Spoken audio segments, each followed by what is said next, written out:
হচ্ছে মামার মেয়ের বিয়ে। তো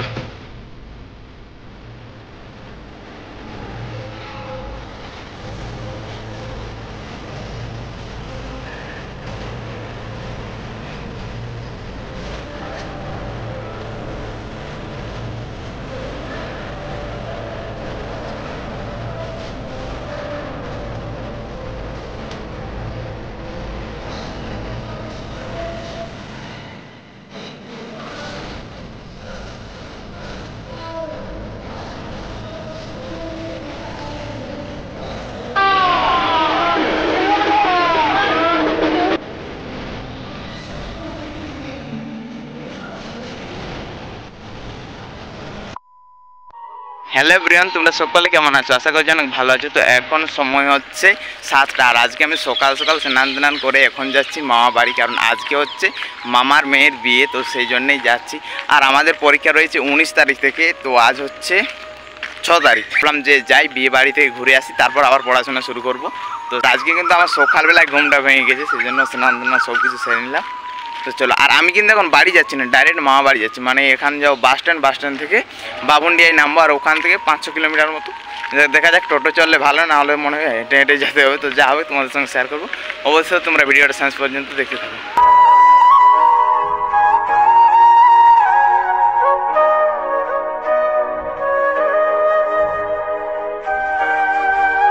তো আমি এখন বাসে এসে চেপে গেছি, কিন্তু বাস ছাড়বে মোটামুটি 8টার দিকে, মানে আরও আধ ঘন্টা পর বাস ছাড়বে। কিছু করার নেই। আর এটাই রয়েছে এরপর বাস, আর এরপরে আরও অনেক লেটে রয়েছে।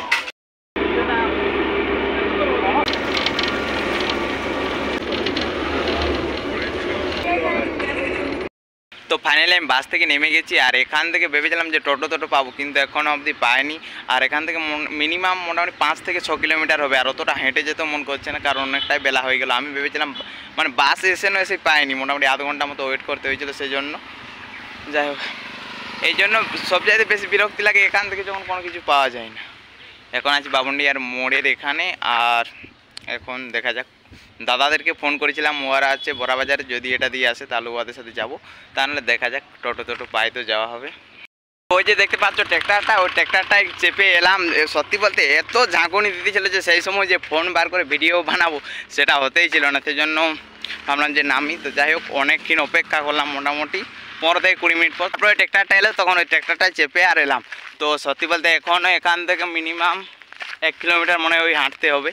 এই যে দেখতে পাচ্ছ গোটায় একটা এখন টান রয়েছে, এই টানটা পার হতে হবে। আর এত রোদ, ভিডিওটা অনেকটা কালো আসছে না, যাই হোক। তো অনেক রোদ দিচ্ছে, ঘেমে একাকার অবস্থা। তো চলো,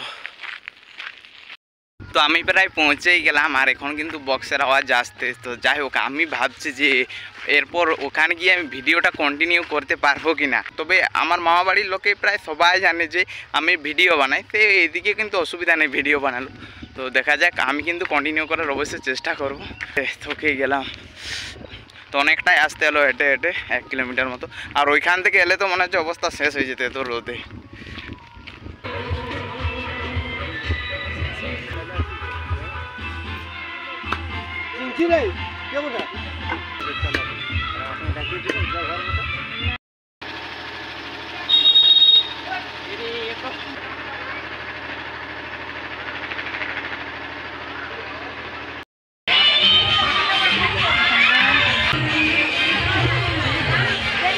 এখন সময় হচ্ছে 7টা, আর এই সময় এসেছে লগন। মানে এই বাড়িতে বিয়ে বাড়ি সমস্ত কিছুটা এই রাত্রিবেলা থেকে শুরু হচ্ছে, কারণ আজকে ছিল আমাবস্যা।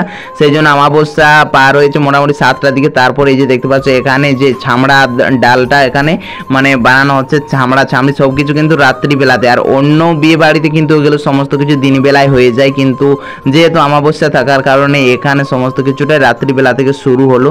আর দেখতে পাচ্ছ কি সুন্দর লাগছে না বিয়ে বাড়িটা, সত্যি বলতে দারুণ। এই জায়গাটাতে আমার সবচাইতে ভালো লেগেছে। এই যে দেখতে পাচ্ছ, এই এখন সমস্ত যে রিচুয়ালস গুলো আছে সেগুলো পূরণ করা হচ্ছে এক এক করে।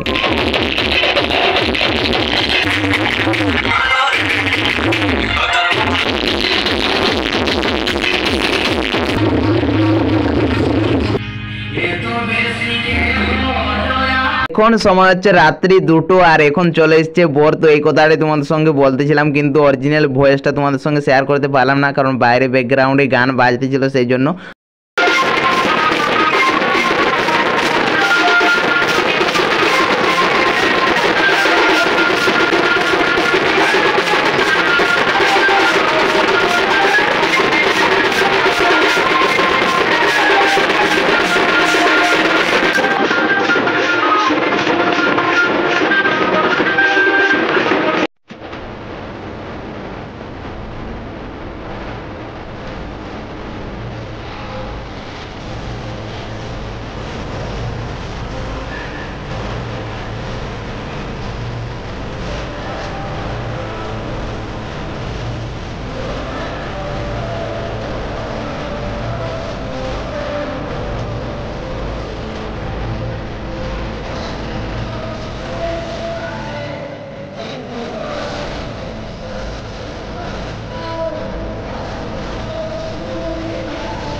কিছু কিছু সুখে এত খুশি থাকে মিশে।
A few minutes later.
Hello, তো আমি চলে এসেছি বাড়ি। আসলে তো রাত্রিবেলা তো আমার একদমই ঘুমানো হয়নি, কারণ পরেই এসেছিলো মোটামুটি 2-2:30টার দিকে, আর বিয়ে হতে হতে তোমরা তো দেখলে একদম সকাল হয়ে গেছিলো। তারপর আমরা চলে এসেছি বাড়ি, আর বাড়ি এসে এখন সময় হচ্ছে বিকেলবেলা, মানে সকালবেলা ভিডিওটা কন্টিনিউ করতে পারিনি। বাড়ি থেকে এসে নিয়ে রান্না বান্না করেছি, স্নান টান করে খাওয়া দাওয়া করে ঘুমিয়ে গেছিলাম। তারপর এখন একটু আগেটাতে উঠলাম, আর দেখা যাক কালকে ভাবছি যে পুরুলিয়া যাব। তো এই ভিডিওটা এখানে আমি শেষ করে দিচ্ছি। মানে কালকে যেহেতু গোটা রাতটা জাগা ছিল, সেই জন্য আসার পর যে ভিডিওটা কন্টিনিউ করবে এরকম অবস্থায় ছিলাম না, তো খাওয়া দাওয়া করে ঘুমিয়ে গিয়েছিলাম। তো যাই হোক, তোমাদের এই ভিডিওটা কীরকম লাগলো অবশ্যই কমেন্টস করে জানাও। তো চলো দেখা হচ্ছে নেক্সট ব্লগে খুব তাড়াতাড়ি। Bye bye. এখন